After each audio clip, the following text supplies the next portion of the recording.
घास के मैदान, ये मखमली बुग्याल। बुग्याल किसे अच्छे नहीं लगते। उत्तराखंड में सैकड़ों बुग्याल है जहाँ पर हर साल सैलानी उन मखमली बुग्यालों में कुछ दिन बिताने के लिए मीलों सफ़र तय करते हैं। लेकिन क्या हमने अपने बुग्याल सुरक्षित रखे हैं? बात अगर केदार घाटी की हो तो यहाँ के बुग्याल ख़त्म हो रहे हैं, एक तरीके से तहस नहस हो रहे हैं। आज इसी पर बात होगी विस्तार से कि कैसे 10-20 सालों पहले क्या थी केदार घाटी में स्थिति और आज क्या हो रही है। नमस्कार साथियों, मेरा नाम है संदीप गुसाई। आज बात होगी गौरीकुंड से केदारनाथ तक रास्तों के तरफ बुग्यालों की जो सीमा है, यहाँ बड़ी संख्या में जो टेंट लगे हैं वो कितना नुकसान इस पूरी केदार घाटी का कर रहा है, इन बुग्यालों का कर रहा है। जहाँ असंख्य जड़ी बूटियाँ हैं, कई तरह के जो फ्लोरा फोना हैं, उनका ये घर है।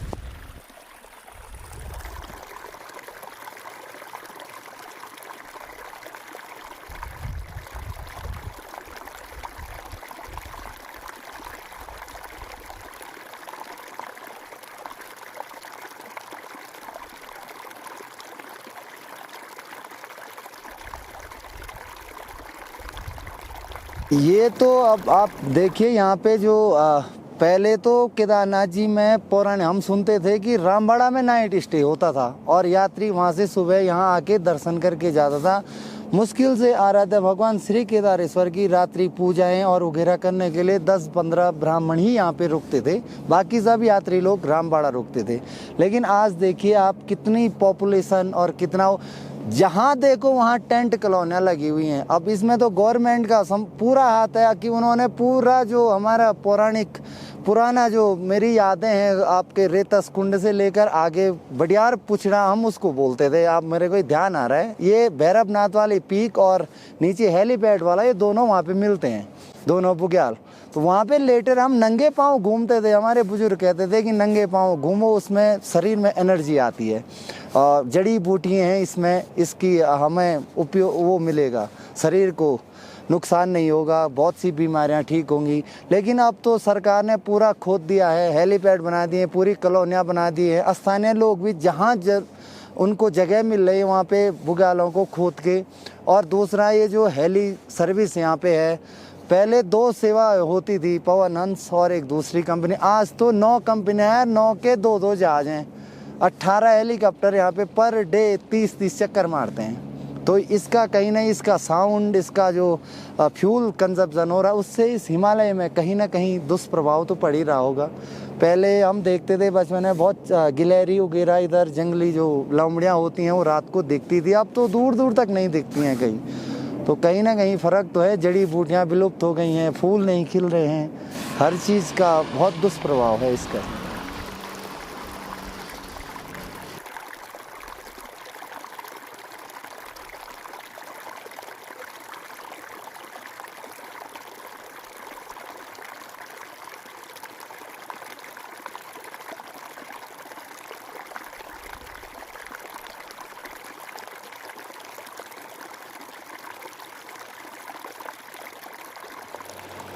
देखिए, भगवान के साथ साथ प्रकृति बहुत बड़ी चीज़ है। आज भी धूप अपने समय से खिलती है, बारिश अपने समय से आती है और जो हमारे शुक्ल पक्ष कृष्ण पक्ष की जो चंद्रमा होती है वो अपने समय से आती है। प्रकृति अपने जगह है, लेकिन हमने उसको छेड़ करके दूसरी दिशा में ले गए। अब देखिए आप, यहाँ कभी रास्ता इस साइड से था, यहाँ से मात्र 7 किलोमीटर था, वो किसी अंग्रेज़ों को जमाने का रास्ता था वो। ये जो अभी जहाँ मैं खड़ा हूँ, जहाँ आप हैं, यहाँ पूरा बुग्याल था। ये प्रकृति, यहाँ प्रकृति ऐसी थी, एक टापू, जो ये टापू है मंदाकिनी और पंचगंगा के बीच में, जो केदारपुरी बसी हुई है, एक टापू में है। बाकी वहीं जो तीर्थयात्री या यहाँ के लोकल, यहाँ के तीर्थ पुरोहित वही टापू में रहते थे। बाकी ये पूरी प्रकृति थी, पूरा बुग्याल था। यहाँ हम लोग इसके नज़दीक, यहाँ आपके ठीक पीछे भैरवनाथ जी का मंदिर है, यहाँ तक कभी कहते हैं कि अब तो हम 7 किलोमीटर दूर जाते हैं ब्रह्म कमल के लिए। कभी हमको ब्रह्म कमल यहीं मिलता था। लेकिन आज यहाँ आबादी बढ़ गई, खनन हो गया, कहीं सारे टेंट लग गए, यात्रियों का आना बेशुमार हो गया। जहाँ जिस ज़माने की मैं बात कर रहा हूँ वहाँ 500 से 1500 तीर्थयात्री आते थे, लेकिन आज हज़ारों की तादाद में तीर्थयात्री यहाँ पहुँच रहा है। और उसकी व्यवस्था बनाने में, उनके व्यवस्था बनाने के नाम पर भी कुछ ज़्यादा ही खनन यहाँ केदारनाथ में हो गया, जहाँ पूरे बुग्याल था। क्योंकि यही जैसे बॉम्बे में है, ऐसा यात्री आज केदारनाथ में महसूस करता आ रहा है। लेकिन जब कभी बॉम्बे का यात्री, कभी जब ये बुग्याल था, बॉम्बे का यात्री, देश भर का तीर्थयात्री यहाँ पहुँचता था, तो बुग्यालों के आनंद लेते हुए ओम नमः शिवाय के नारे लगाते हुए केदारनाथ जब पहुँचता था, उसका अलग ही आनंद था। लेकिन आज ऐसा लग रहा पूरा कुंभ की छावनी के तर्ज पे आज केदारनाथ के बुग्याल जो है टेंट लगा करके ख़त्म कर दी गए। और दूसरी बात, अब इसके ऊपर जो टेंट लग गया, हवा पानी सारा धरती जो बंद हो गया, सारा घास यहाँ की बुग्याल जो बंद होगी, मेरे को लग रहा जब आप तक अभी तक 15 साल से नहीं आई, ये बुग्याल का भी आना मुश्किल है। और ये एक बात और है, लगातार जब से ये टेंट लगे, जब से बुग्यालों का वो हुआ, ऑक्सीजन की कमी हुई, श्योरली यात्री किसी की अगर तबीयत ख़राब हो रही है, उसको बिल्कुल भी हॉस्पिटल में जाने का मौका नहीं मिल रहा है, वो वहीं पर अपना शरीर को त्याग दे रहा है। ये सब बुग्यालों की कमी के कारण यहाँ पे हो रहा है, बिल्कुल मैं दावे के साथ बोल सकता हूँ। केदारनाथ में जो पवित्र कुंड हैं, जैसे हंस कुंड है, रेतस कुंड है, उद्धव कुंड है, अमृत कुंड है, ये जो तमाम कुंड हैं, उन्हीं कुंडों में से एक कुंड और भी है, गूगल कुंड, जो मंदिर से लगभग 1 किलोमीटर की दूरी पर स्थित है। और उसके चारों तरफ टेंट लगे हुए हैं। इनमें से कुछ टेंट ऐसे हैं जो प्रशासन ने अलॉट किए हैं, और कुछ बाकी अधिकतर टेंट जो हैं वो इलीगल हैं। और इन सब का कूड़ा कचरा जो है, गंदगी इसी कुंड में आ रही है। पुराने लोग बताते हैं, तीर्थ पुरोहित और स्थानीय लोग, कि कभी इसी कुंड में वो नहाते थे। जब वो बचपन में यहाँ खेलते थे तो इस कुंड में वो नहाते थे। और आज इस कुंड की स्थिति ये है कि आप इसका पानी भी मुँह भी नहीं धो सकते। तो कुछ इस तरीके से बदल रहा है। इसके नीचे बेस कैंप तक पूरी एक टेंट कॉलोनी है, एक पूरा शहर है। अब इस शहर को पिछले 2-3 सालों में ही तेज़ी से इसमें टेंट बनते जा रहे हैं। कहीं ऐसा ना हो कि कोई पीआईएल दाखिल हो हाई कोर्ट में और एनजीटी में, और पूरा जो ये कारोबार जिसके पीछे तर्क दिया जा रहा है कि युवाओं को कारोबार मिल रहा है, पूरा हाई कोर्ट और एनजीटी कोई ऑर्डर जारी कर दे, एक लिमिट तय कर दे कि इससे ज़्यादा ना तो टेंट लगेंगे, ना दुकानें खुलेंगी, और न यात्री केदारनाथ धाम आ पाएंगे। सरकार की इतनी लापरवाही है कि सरकार पूरी तरीके से मूक दर्शक बनी हुई है केदारनाथ यात्रा में।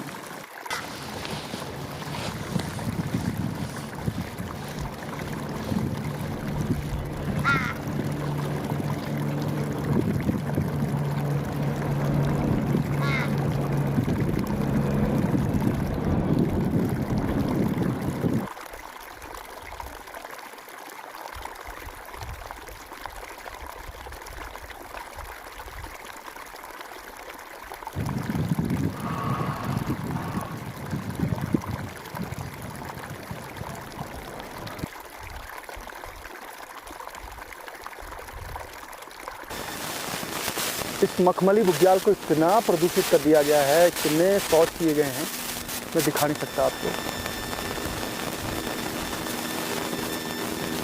अब इसी गंदगी यहाँ से पीछे की तरफ से मैं आगे निकल रहा हूँ। पूरा प्लास्टिक, शौचालय, इनसे होते हुए जाऊँगा।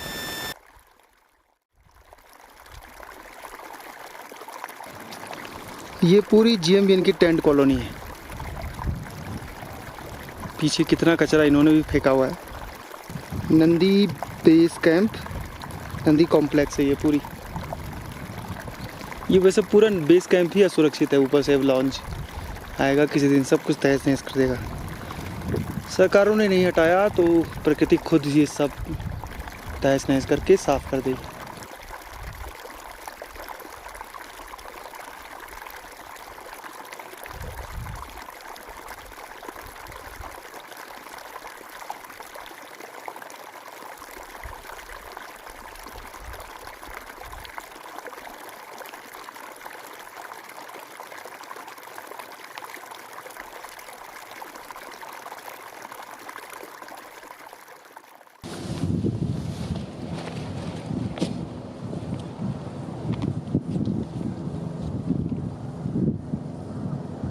सुंदर जगह लग रही है आपको, लेकिन चारों तरफ शौचालय कर रखे हैं। चारों तरफ लाइटिंग।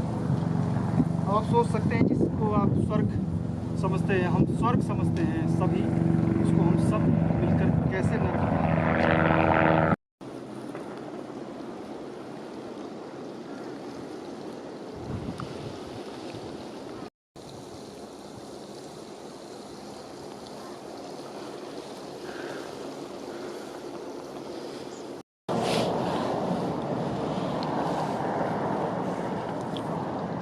हम आपको थोड़ा सा विस्तार में समझाते हैं। ये एक बुग्याल है और हर बार जब बारिश होती है तो थोड़ा बहुत बुग्याल का इरोजन होता है। इरोजन मतलब मिट्टी को काटती है।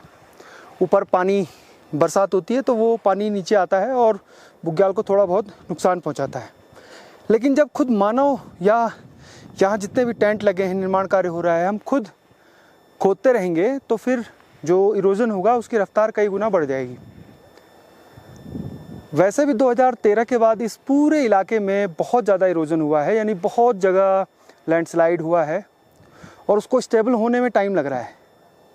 इसी बीच तमाम जितने भी यहाँ पर टेंट लगे हुए हैं या फिर जो भी निर्माण कार्य हो रहे हैं, उसकी वजह से क्या होगा कि ये इरोजन या जो लैंडस्लाइड की घटनाएं हैं उसमें तेज़ी आएगी। और अगर बारिश बहुत ज़्यादा हुई तो ऊपर से पत्थर, बोल्डर, वो सब जैसे बादल फटने के बाद पूरा लैंडस्लाइड होता है, पूरा मलबा नीचे की तरफ आ जाता है, वो होना शुरू हो जाएगा। और जिस हिसाब से यहाँ पर काम हो रहा है वो होना ही होना है एक ना एक दिन।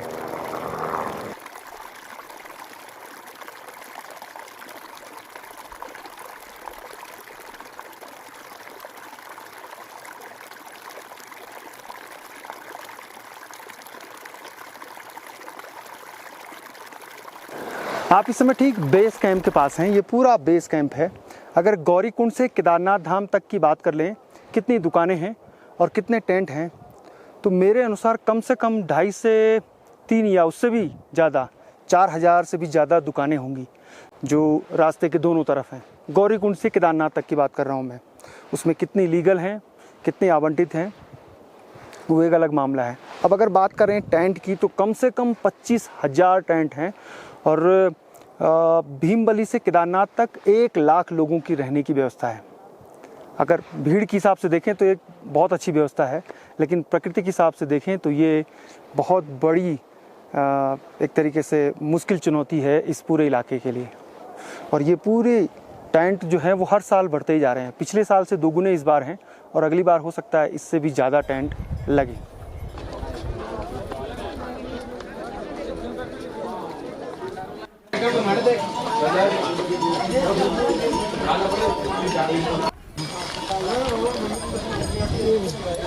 दो % ये बहुत है।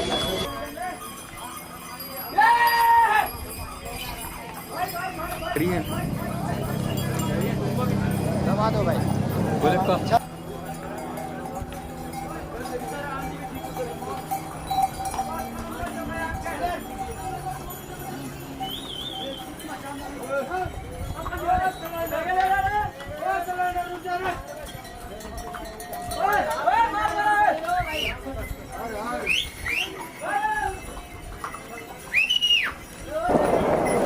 गौरीकुंड से लेकर केदारनाथ धाम के बीच बेस कैंप के बाद सबसे ज़्यादा जो टेंट हैं और सबसे ज़्यादा जो गंदगी है वो है बड़ी लिंचौली में।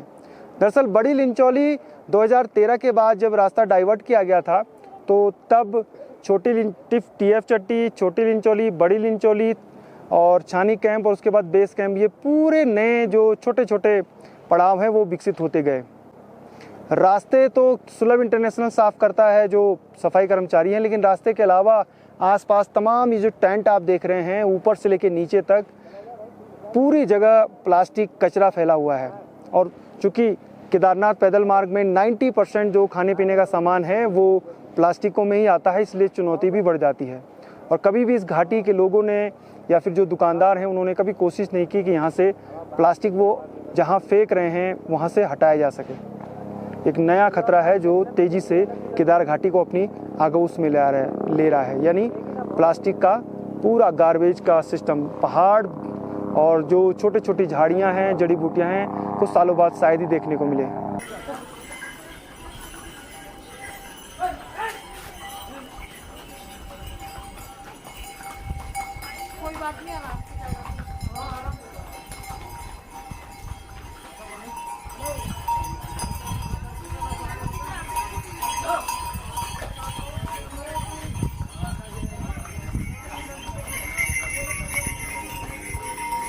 जब हमने सुलभ इंटरनेशनल के जो केदारनाथ के पूरे इंचार्ज हैं धनंजय पाठक, उनसे बात करी तो उन्होंने पूरी डिटेल जानकारी दी है। इस सफाई व्यवस्था में लगभग 400 से ज़्यादा सफाई कर्मचारी हैं और 500 से ज़्यादा शौचालय होने का वो दावा कर रहे हैं, जबकि कई जगह हमने खुद देखा कि शौचालय या तो नहीं है या हैं तो बहुत कम है। रामबाड़ा में ही जहाँ पर अब पहले की तरफ बस्ती बन रही है वहाँ पर भी शौचालय 1-2 हैं।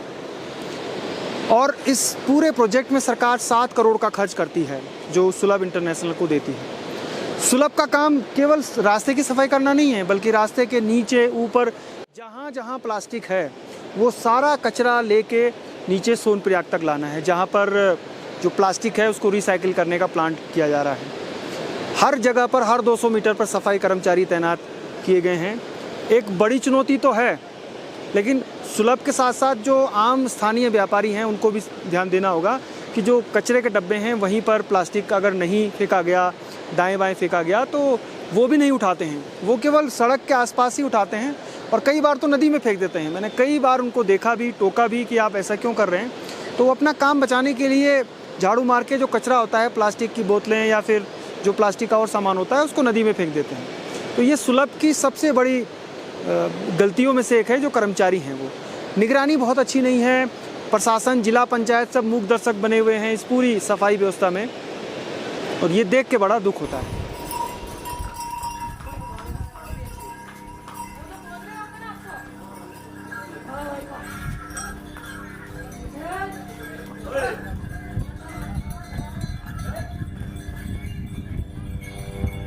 मुझे आपकी तगड़ी है।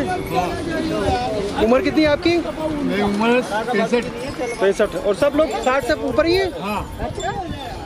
और आराम से चल रहे हैं पैदल पैदल? हाँ।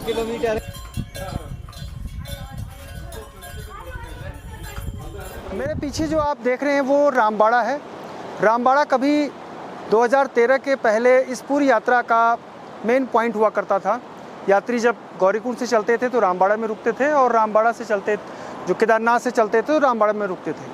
13 की आपदा ने रामबाड़ा का नामो निशान मिटा दिया, और सबसे महत्वपूर्ण बात कि तमाम जो दुकानें थी, जो लोकल लोग इस रोज़गार से लगे हुए थे, उनका भी नामो निशान सारा मिट गया।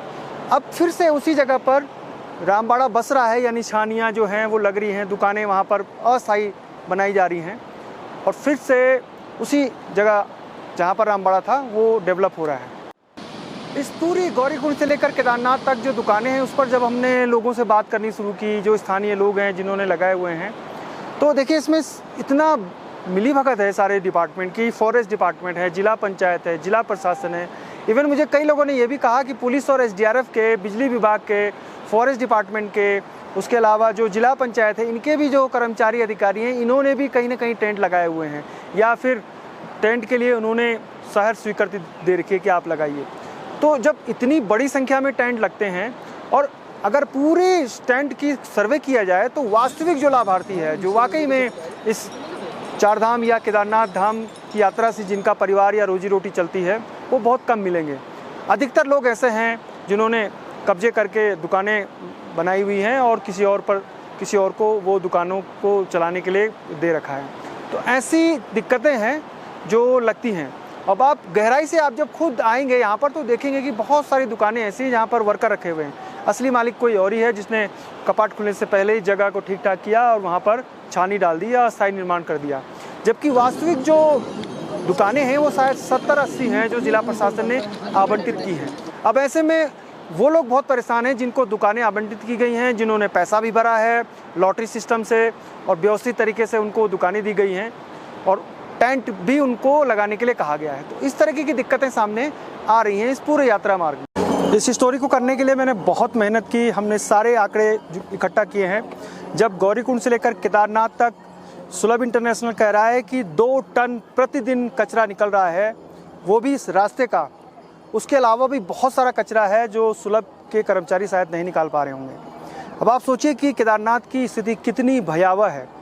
हो सकता है कुछ तीर्थ यात्री या पर्यटक इसको समझ रहे हों, बोलते भी हों, महसूस भी करते हों, लेकिन 90% टूरिस्ट ऐसा है या श्रद्धालु ऐसा है जो केदारनाथ की नई त्रासदी से अनभिज्ञ है। अब वो त्रासदी है प्लास्टिक का गार्बेज, जो हमारे छोटे छोटे जो वाटर रिसोर्सेज है उसको ब्लॉक करेगा, भविष्य में जब बहुत ज़्यादा बारिश होगी तो वही छोटे छोटे गदेरे विस्फोट करेंगे और बहुत ज़्यादा जन हानि भी हो सकती है और 2013 जैसी आपदा दोबारा भी आ सकती है।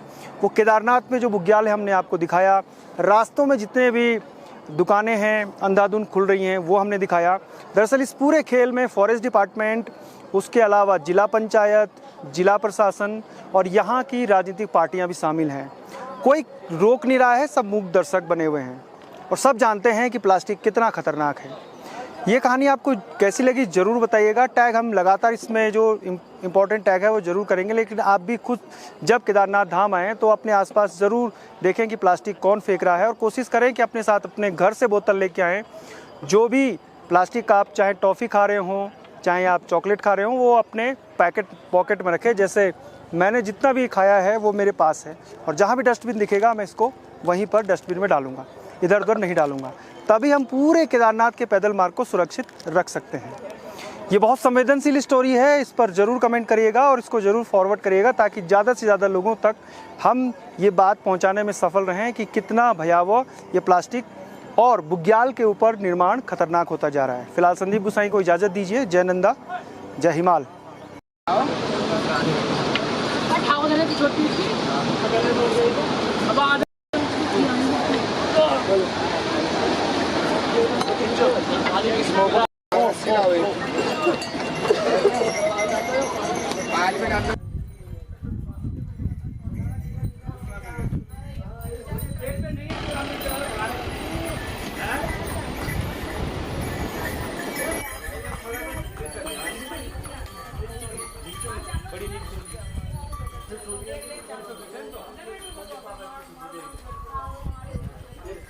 उसकी